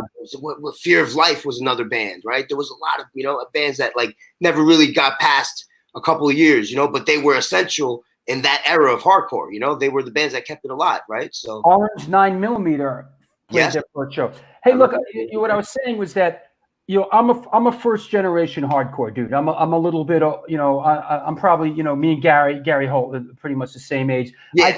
I came up with, Roger and Vinny and Al Baril from SSD. And for me, first generation was sort of like A7 and CBs and all that. And being that, hardcore, and I've said this before, and I'll say it again, hardcore art and hardcore is cyclical in nature. And there's different waves, the wave goes in and the wave goes out and that sort of thing. And, for me, I was sort of into other things at that point. And now Antidote played Bond Street, but by the time Antidote was playing Bond Street in 1991, we were more of like a rock band, at that point. And I guess what I'm getting at here is, I went out, I'm a filmmaker, and I made the New York Hardcore Chronicles film, and that's sort of that focuses on a couple of things. But I challenge anybody out there, any filmmakers out there, man, go out, man, make a film about Bond Street, or make a film about your scene and your era, because this stuff is important. One guy documented it, Frank Pavich, right? He did that New York hardcore documentary. Oh, yeah, right. Closest, you know what I mean? Because that was around that era, but it didn't. Again, they focused around other bands, right? But dude, there was somebody you watch all these hardcore documentaries, no one talks about that era. Nobody. Yeah, I hate to see that. It's that was an important era, man. Because that was the beginning before Wetland started having shows and Coney Island High. It was Bond Street Cafe. Yeah, absolutely. And unfortunately, through the shifting sands of time, sometimes these things sort of, fall into the cracks, Yeah. And there's a lot of sort of, I don't want to say Stalinizing history, but people always wax poetic about, CB's matinees, like A7, and there was so many cherished important moments for people that was their era. Sure, sure. Yeah. But that was, to me, like, because it was right when AF had broken up.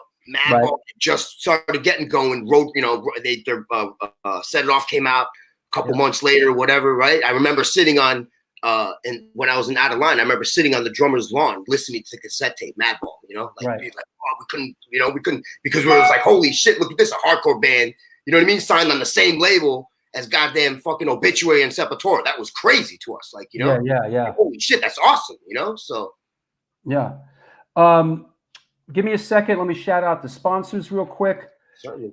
Yo, it's the New York Hardcore Chronicles Live, sponsored by Fryette Amplification and New York Hardcore Comics. I'm your host, Drew Stone. Somebody was asking about the art behind me.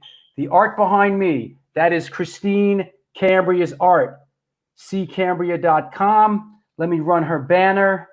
We've got some Christine Cambria fans out there.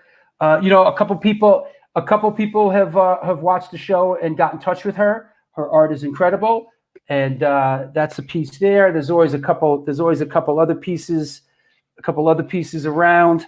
So check out C. Cambria's art. Also, I want to shout out my Patreons, and let me run the banner. Your support is what makes this show happen. In all due seriousness, there's my Patreon page there. There's different tiers on Patreon. Please come and be a patron. Please come and be a patron on Patreon, and that's what enables this to happen. The show's going great. We're having a lot of fun. Let me shout out. We got a couple of other shows coming up. We got John Purcell. We got Purcell tomorrow, Youth of Today Judge. And this Sunday, let me find Sunday's show. This Sunday is a A7 Sunday matinee show. We're excited about that. The Sunday shows are always great.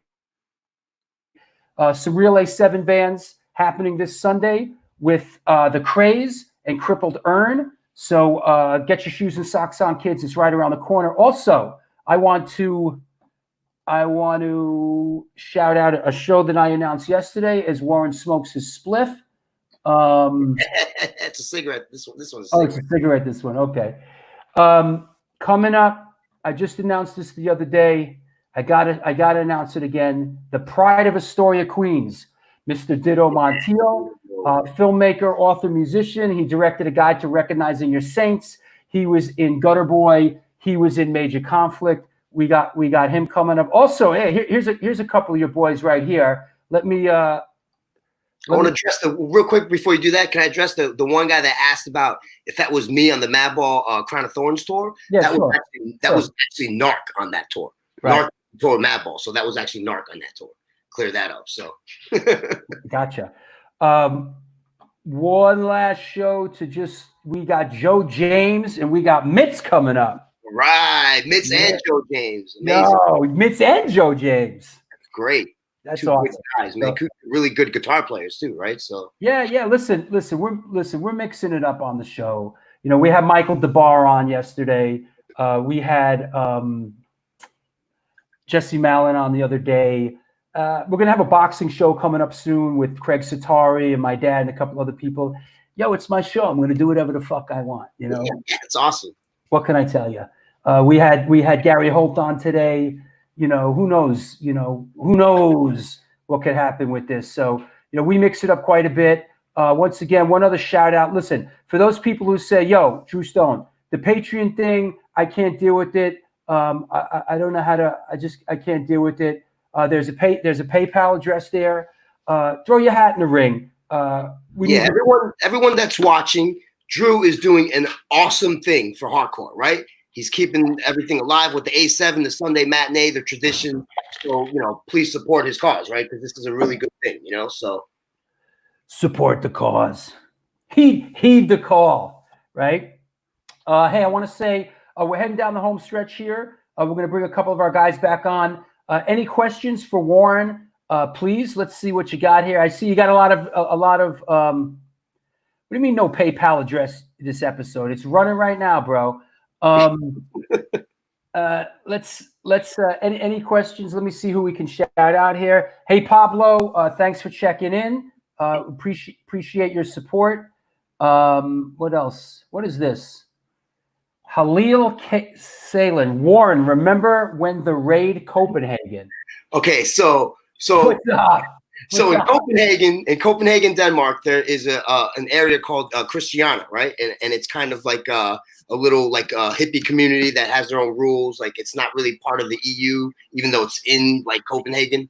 And you go there and you go there and get weed, right? So we went there one day to get weed, and right as we went to get weed, the cops raided the place, and it was fucking crazy. I've never seen anything like it. They went in, everyone just ran in 100 different directions, and we hung out for like 15 minutes. The cops left. They set shops back up. We got our weed and got the fuck out of there. So yeah, I remember that. And here's this is from our friend Thomas Starkey, and I really meant to ask you this. Let me stop this banner here. Let me put up a picture. Yeah, and let me find that sucker. This kind of goes with his question. There you go. That's Warren. Best memories of Jeff.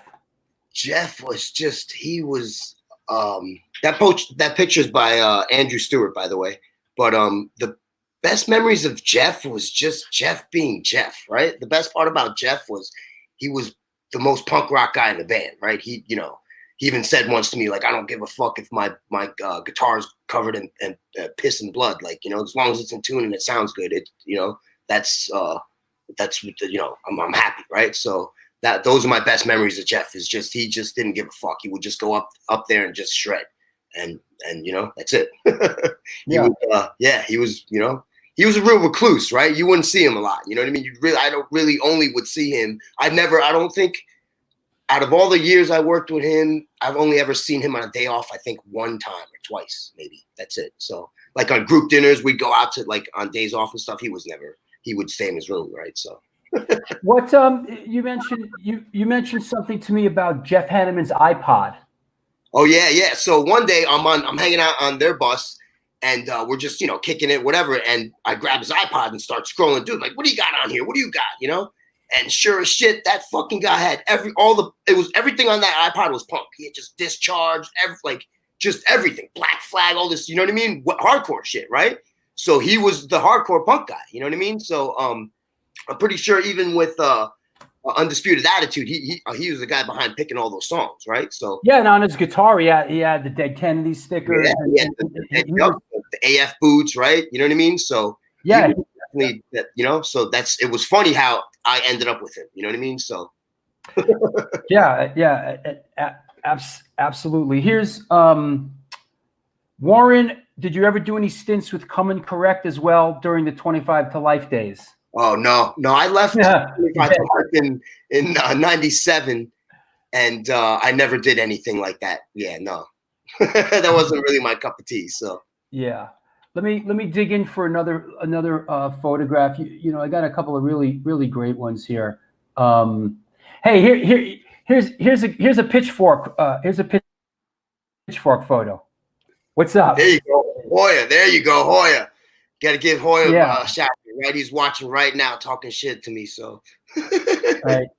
He's our #1 champion of Pitchfork. That guy, he's since day one. Him between Madball and Hatebreed guys, those guys all rocked our stuff always, right? So yeah, and here's another one.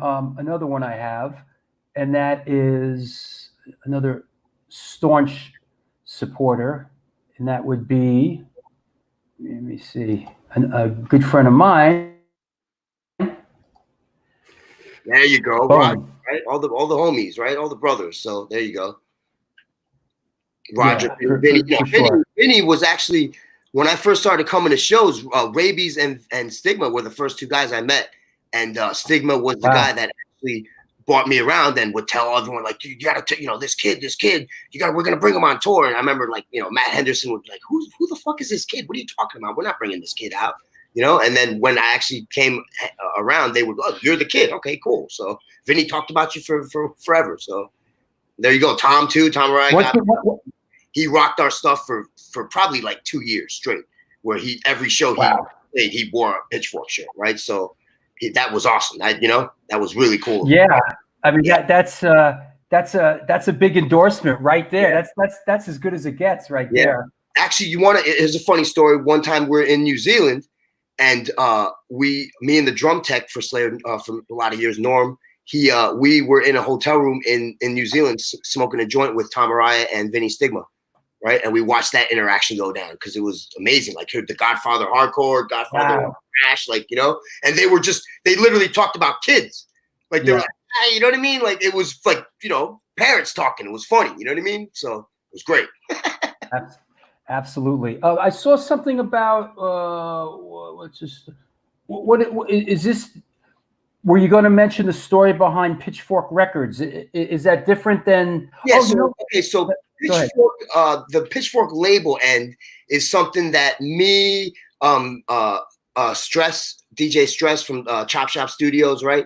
He and Ricky from Pirates Press. It's kind of our idea of we're basically showcasing the bands that we that influenced our brand, right? And us as individuals growing up, modern day hardcore, right? So the best way to do it was to do a vinyl type of thing, right? So we sat on the idea for a little bit, but then we were able to put it to life, and this is what we got going. So it's cool. We're gonna try to do. I think this is number 7, right? I'm working on number 8 now. Yeah, talk about this release right here. Okay, this is features. It's No Redeeming Social Value. Of course, obviously, another Bond Street band, right? So legendary hardcore band, it's a new song off their up and coming record that's coming out on Dead City Records coming up. And then Thug Riot from Arizona, they're a newer band. And they got a record coming out too. I think I forget what label, but this, they're Three Stripe Life. This is the same stuff, right? So it's like an old. I always try to balance each release with an East Coast band and a West Coast band, and sometimes it's like a newer band and an older band, or sometimes it's 2 new bands. It just depends how it works out, right? But that's how balanced. This time, Thug Riot was the West Coast band that was newer that we should pay attention to, and then obviously No Redeeming Social Value has hardcore band around for years, right? That a lot of clout there, so. You sent me that, Rodney. The back to school. Is there a coupon or something? I gotta find. Yes, there is. Oh, real quick too. This design was put together by Bucky Design, right? Oh man, thanks for fucking. Thanks for. Bucky Design. Thank you, homie. All the records were pressed at Pirates Press, and everything was mastered at Chop Shop Studios in Pennsylvania, right? So. Thanks for reminding me. Thanks for reminding me. I got to shout out our good friend Jonathan Buskey, Buskey Design, who created this, and it is available. This is the ABCs of all different hardcore bands. The Legend is on the back. A is Absolution. B is Bad Brains, and this is Badass. This is Jonathan Buskey Designs. He does a lot of. He does merch for bands. He does great stuff. Go check out his website. 20% off using the discount code New York Hardcore 20 at checkout. That's Buskey Designs. www.buskey.bigcartel.com. Check out Jonathan Buskey. Support Jonathan Buskey. He's a good dude, and he's also a very important part of the hardcore scene nowadays, right? Recent, you know what I mean? So he plays a big part nowadays. Buskey's our guy, man. We love Buskey. Hey, let's talk us. We talked a little bit about your record release stuff, and hey, we're talking. There's been some chatter about doing an A7 compilation with a lot of the A7 2020 bands, and let me find this. This is where we're getting ready to put out an A7. of a throwback shirt that this is happening. But if you notice, all these bands on the back here, this is kind of like the new breed of A7 bands. Sure, and sure. you and I started a dialogue about doing maybe an A7 compilation, right? Yeah, we're gonna talk more about after the show for sure, Yeah. man. That'd be great. I know I know a lot of the guys are listening out there. They're playing a lot of the A7 bands. But hey, we're gonna, we might move forward and try to put together a nice 12-inch compilation, A7 kind of compilation, and Pitchfork would be involved. And so all you guys out there that are, in these A7 bands, you need to come do up it without your music, right? Need the music, so you need the music. So you're gonna have to go in and get cracking. So let me bring on a couple of let me bring on our guys and let's head down the home stretch. Rat Bones and Steven Messina and What's up? Sid. Let's how you doing? How you doing, Steven? I'm good. I'm good. How you doing? Did I time it out right? I missed 420, right? Oh yeah. No, this time you weren't even close. So Okay. yeah, it's 4:41 now. Yeah. Okay. Where are you on that? Where are you on the LIRR? Yeah, I'm between trains again. I'm waiting to get to Woodside, waiting for the signal. I always seem to catch you in between trains there.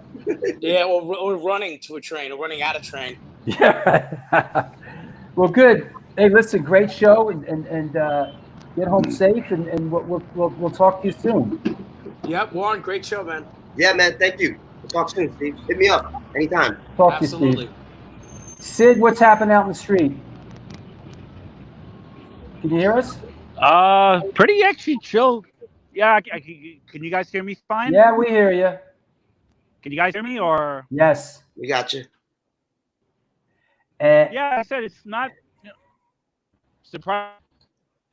And there you have it. Sid, everybody. Now you see him. Now you see him. Now you don't. Life is brutal like that. It's like, and just like that, he's gone. Yeah, I gotta say, Warren, it's great to see you, man. Yeah, you too, bro. So let's tell that funny story real quick. Look who's checking in. Look who's checking in. Danny Diablo, huh? Oh, yo, Isaac, right? Yeah, there he is. Diablo, dude. So, what up, Isaac? And Warren, I got you one of these, kid. Oh, nice, cool, hell yeah, man. Yo, yeah. I gotta tell you a little funny story. I think. When did you start Pitchfork? 2005? 2003. 2003. So, I was always wanting to do something to like market my brand that I created for myself. It's kind of hard to sell like Mosh. It's like a harder sell than a band so I always wanted to do a t-shirt line, and you guys I was kicking around the idea. I was getting, everyone was using streetwear. I was like, oh, come up with hardware. And then I seen you guys use hardware, and I was like, no, I got to come up with something else now. And then but Pitware was born. Yeah. And I started, I think it was the 2005 B&B was my first run of shirts. I made myself, hung them all up in my girlfriend's apartment at the time, and sold them. It was Underdog headline. And so, it's an inspiration. I'm a smaller guy. I always keep my name known. But, all the best to you guys. What you're doing is awesome. We're just trying to keep it alive at this point, right? Yeah, we're just, we're, the idea behind our brand is to push the culture. Not just the music, right? Because hardcore is not just about the music; it's also lifestyle, the culture, right? So, absolutely. And even with the A7 thing, I like being part of the rebirth of the new A7. I wasn't at the A7 thick like you guys were. I was in Detroit for a lot of that mayhem, though. So I was in Detroit and everything. We're bred the same, but I really feel honored to be part of this new generation. Right way. It's cool. It's quick. Two nights at the Roseland, Slayer, Biohazard, Machine Head. Right. Second night, we're at the Roseland. I'm watching the show in the crowd. All this, this is way before I worked for the band. And I look up and I just see Rat Bones swinging from the curtain, swinging right across the whole venue. It was amazing. Rat Bones. You remember that? You remember doing that, you maniac? I think I did something, man. Who remembers half of that? I remember seeing there was two pits. And it was like one big jarhead guy in the pit. And we were all up in the balcony. And all I seen was Kev1 from Bulldoze, grabbing people one at a time and throwing him aside, going to get to that guy. We were watching from the front. We were like, oh, when he gets to that guy. And it did. It happened. But then that whole pit opened up into one pit. And then they were pulling on that cable and shaking the whole light. You know, Satan was in the room that night. Yeah, that's great. I remember going to the bathroom at the Roseland and just seeing blood in every single sink. Wow. People just bleeding everywhere. Slayer show, man. So I bet you saw a lot of that. Well, or did you see a lot of that through the years? Sort of once they started playing really, really big places, right? You know what? See, it was weird. All right. So here's the thing. When I started with them, we were still kind of, we were still doing like clubs. You know what I mean? We had 2 trucks, 1 truck, still doing like venues like that were 1,200, 1,500 seat venues, right? Yeah. And at one point when Christ Illusion came out, Dave got back in the band. It was like, dude, next thing you know, we were doing arenas, right? So it was crazy to be part of that, to see that happen, right? And then at one point we stayed playing arenas, right? Which was crazy. And then towards the end, what it was you would see a lot of generations, right? It wouldn't be so much the crazy guy screaming in the pit, but it would be the 50-year-old guy with his son, you know what I mean? Or 12-year-old kid, like, you know what I mean? You saw a lot of that, which to me was cool, right? Because, Slayer was able to keep that, you know what I mean? You had the younger kids that would come in, 15 years old, that would, see Slayer just because it was Slayer. And then you had the people that were seeing Slayer because it was, they were fans and following the band for years, right? So that was cool that they were able to hold on to that type of audience, you know what I mean? So sort of like in a lot of ways, it's sort of what Agnostic Front is sick of it all in a certain way. Generations of fans. Oh, absolutely. So you go to AF show, you got dudes bringing their kids, same thing, same exact thing, dude. This photo here is taken by our very own Steven Messina, and this is from the last show they played at when they played at Madison Square Garden. Okay, I wasn't there on that tour, so yeah. So, hey, Rat Bones, great show. Thanks, man. Hold on, I want to say one more thing. It's not CD, but I just want to say one thing too about seeing Henneman in the AF shirt, the most famous picture in that red AF shirt.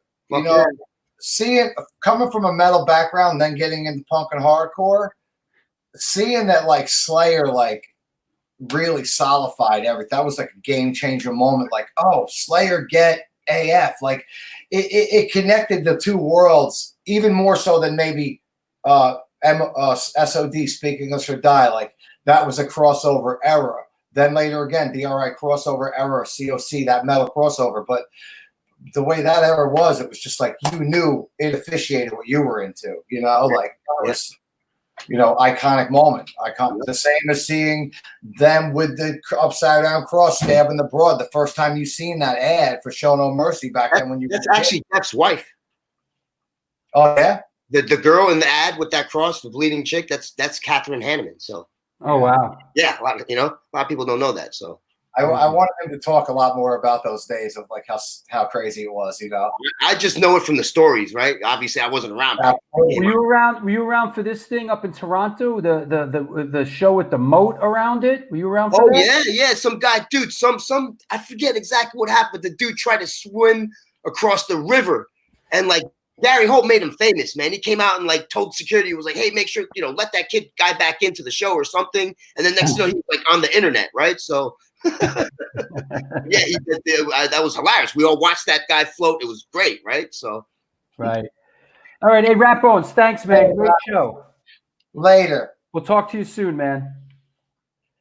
Well, there you have it. Well, listen, thanks for being a part of it. It was a great show and a lot of fun.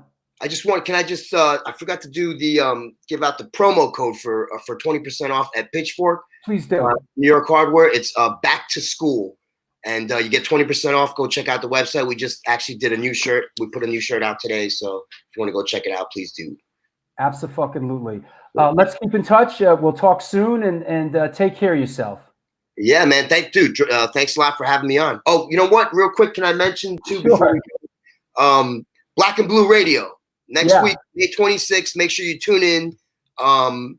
Coronavirus edition part 3, Black and Blue Radio. They've been redoing it, so make sure everyone tunes in for that, right? That's a big part, so, and then shout out to Omerta, right? Omerta Clothing as well. Those guys are doing their thing. If you're gonna for all the people that are going to support, stuff right now, support the homegrown businesses like Omerta, Casa de Rock, Isaac has his thing, right? So, yep, cool. Absolutely. A couple last shout outs. Another awesome show. Thank you. Thank you. Elite Cannabis as well. I'd like to shout them out for keeping me nice and high. Who's that? Elite Cannabis. Elite. It's a cannabis company out of Denver, and they are actually my sponsor. So great company. Everyone go check them out. They got a lot of good CBD products and stuff like that too. So fantastic. CBD Elite Cannabis. Thanks, buddy. I'll talk to you soon. Dude, thank you very much. My pleasure. Take care. Well, there you have it. That was a hell of a show. Warren Lee, and we had Gary Holt on as a special guest, and Michael Alago, and we had the Fryette guys, and wow, that was a hell of a show. Friday, well, hope to see you. We got Purcell coming on from Youth of Today, and Judge, and Project X, and Shelter. We got a whole bunch of other shows coming up pretty soon as well. Thank you for your support. I really appreciate it. And once again, be good, do good things, and good things will come to you. I'll see you soon.